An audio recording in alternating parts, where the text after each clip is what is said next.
വന്യജീവി ആക്രമണം തടയുന്നതിനായി 250ഓളം പുതിയ ക്യാമറകൾ കൂടി സ്ഥാപിക്കുമെന്ന് മുഖ്യമന്ത്രി.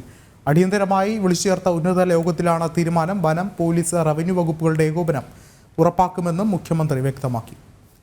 കൂടുതൽ വിവരങ്ങളുമായി ടിൻഡു ദാസ് ചേർന്നുണ്ട്. ടിൻഡു, ഒരുപക്ഷെ നമുക്കറിയാം വളരെയധികം അടിയന്തരമായ ഒരു ഘട്ടം തന്നെയാണ് വന്യജീവി ആക്രമണവുമായി ബന്ധപ്പെട്ട സംസ്ഥാനത്തുടനീളം പല ജില്ലകളിലും ഉണ്ടാകുന്നത്. ഏറ്റവും ഒടുവിൽ വയനാട്ടിൽ 2 ജീവനുകൾ പൊലിയേണ്ട ഒരു സാഹചര്യമുണ്ടായി. എന്നിരുന്നാൽ കൂടിയും ഇപ്പോൾ ഈ ക്യാമറകൾ സ്ഥാപിച്ചത് കൊണ്ട് മാത്രം ഇത്തരം ഒരു പ്രശ്നത്തിന് ഒരു പരിഹാരമാകുമോ എന്നുള്ളൊരു കാര്യമാണ്, ഒരു ചോദ്യമാണ് ഉയരുന്നത്. എങ്ങനെ നോക്കിക്കാണാം?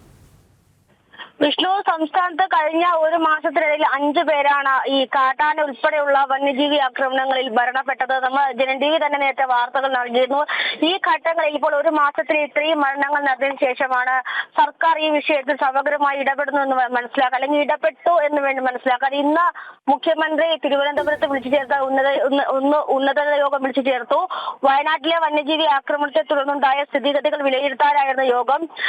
അതോടൊപ്പം തന്നെ യോഗത്തിൽ പ്രധാനപ്പെട്ട കാര്യമെന്ന് പറയുന്നത് 250 പുതിയ ക്യാമറകൾ സ്ഥാപിക്കാനാണ്. അതായത് വനം, വന്യജീവി ജനവാസ മേഖലയിലെ അതിർത്തികളിൽ 250 പുതിയ ക്യാമറകൾ കൂടി സ്ഥാപിക്കുക. അതോടൊപ്പം തന്നെ വനം, പോലീസ്, റവന്യൂ തുടങ്ങിയ വകുപ്പുകളുടെ ഏകോപനം ഉറപ്പാവും. നമുക്കറിയാം ഈ മേഖലകളെ സംബന്ധിച്ചിടത്തോളം ഇന്ന് വയനാട്ടിൽ കണ്ടത് അത്രയും പ്രതിഷേധകരമായ ജനങ്ങളുടെ വികാരമാണ് ഇന്ന് വയനാട്ടിൽ കണ്ടത്. അപ്പോൾ ഈ ഒരു സാഹചര്യത്തിൽ റവന്യൂ വകുപ്പിന്റെയും പോലീസ് വകുപ്പിന്റെയും കൂടി ഒരു ഇടപെടൽ ഉറപ്പുവരുത്തും. അതോടൊപ്പം തന്നെ അതിർത്തി സംസ്ഥാനങ്ങളുമായുള്ള ഏകോപന യോഗത്തിൽ കർണാടകയിൽ നിന്ന് 25 വനം വകുപ്പ് ഉദ്യോഗസ്ഥർ കൂടി അതായത് ഈ സംഘത്തിൽ ഉൾപ്പെടുത്താമെന്നൊരു തീരുമാനമായിട്ടുണ്ട്.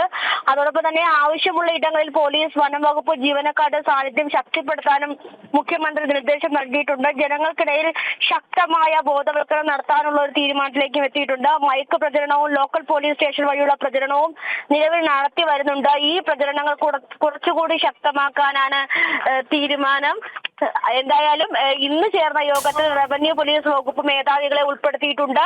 ഇവരുടെ കൂടെ ഇടപെടലോടുകൂടി കൂടുതൽ വിവരങ്ങൾ അന്വേഷിച്ച് ശേഖരിച്ച് ഈ വിഷയങ്ങളിൽ സമഗ്രമായൊരു ഇടപെടൽ ഉണ്ടാക്കാനാണ് മുഖ്യമന്ത്രി ഇന്ന് വിളിച്ചു ചേർത്ത ഉന്നതതല യോഗത്തിൽ തീരുമാനമായിട്ടുള്ളത്. വിഷ്ണു.